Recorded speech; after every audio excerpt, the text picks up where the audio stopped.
Assalamu alaikum. I'm going to teach you introduction to biology. So let's start our today lecture.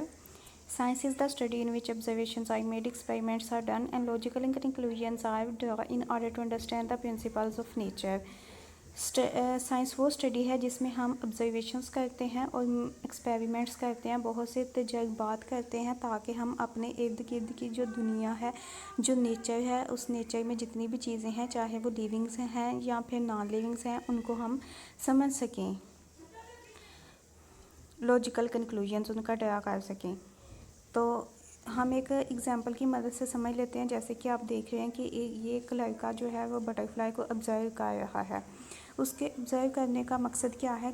क्योंकि वो उसका butterfly का colour देखना चाहता है, उसका स्ट्रक्चर देखना चाहता है कि स्ट्रक्चर में कौन कौन सी चीज़ें आती हैं, वो कैसी जो बनी हुई है बटरफ्लाई जो है, तो वो उसको ऑब्ज़र्व कर रहा है, उसको समझने की कोशिश कर रहा है देख के।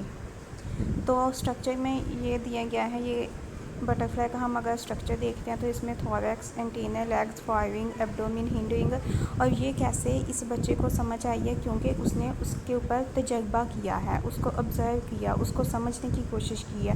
उसने समझने की कोशिश की है तो उसको जो है उसका स्ट्रक्चर समझ आया, उसने देखा है तो उसको उसका कलर नज़र आया है।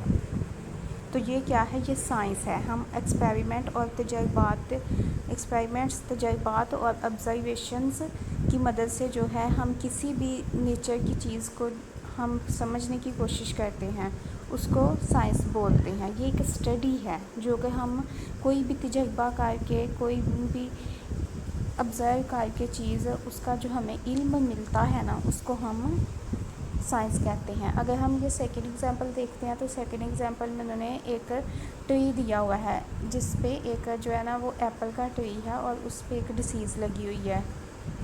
तो साइंटिस्ट क्या करेंगे कि साइंस में इसका क्या रोल है, इसका साइंटिस्ट क्या करेंगे कि वो इस ट्री को ऑब्ज़र्व करेंगे, इसको देखने की कोशिश करेंगे, इसको समझेंगे कि ये कौन सी डिसीज़ है। सबसे पहले तो देखेंगे कि ये डिसीज़ कौन सी है, फिर इसके सिम्टम्स को देखेंगे, फिर वो ये जानने की कोशिश करेंगे कि इस डिसीज़ की रीज़न क्या है, कौन सी वजूहात है जिसकी वजह से ये डिसीज़ हुई है। ठीक है, वो एक्सपेरिमेंट करेंगे इसके ऊपर और देखेंगे कि कौन सी वजह है जिसकी वजह से ये डिसीज़ हुई है, और ये अगर इस इलाके में पाया जाता है जहाँ पे ये इसको बीमारी लगी है, तो वो जहाँ पे दूसरे इलाकों में पाया जाता है, अगर वहाँ पे बीमारी नहीं लगी तो कौन सी पीछे वजूहात है जिसकी वजह से यहाँ पे तो डिसीज़ लगी है लेकिन वहाँ पे नहीं लगी।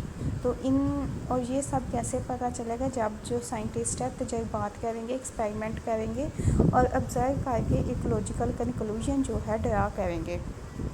नेचर में बहुत सी चीज़ें आती हैं, ये जो दिया हुआ है ना प्रिंसिपल्स ऑफ नेचर में बहुत सी चीज़ें आती हैं, चाहे वो लिविंग्स हों या नॉन लिविंग हो, वो सब नेचर का पार्ट है। तो नीचे क्या दिया हुआ है? इन ancient times scientific information was not clarified into different branches. उन्होंने क्या कहा है कि स्टार्ट में ऐसा था कि ये जितनी भी हमें अपने नेचर में जितनी भी चीज़ें हैं, जब उन पर एक्सपेरिमेंट किए जाते थे, उनको ऑब्ज़र्व किया जाता था, तो उनको बस हम एक ही नाम देते थे, जैसे कि साइंस। उनको डिफरेंट ब्रांचेस में नहीं था किया जाता। तो जैसे जैसे जो है वो इल्म ज़्यादा होता गया, नॉलेज ज़्यादा होता गया और इन्फॉर्मेशन हमारे पास ज़्यादा आती गई, तो एक जो वर्ड था साइंस, उसको with the passage of time उसको ब्रांचेस में जो है वो कन्वर्ट कर दिया गया, क्लासीफाई कर दिया गया उनको ब्रांचेस में, like biology, physics, chemistry and mathematics.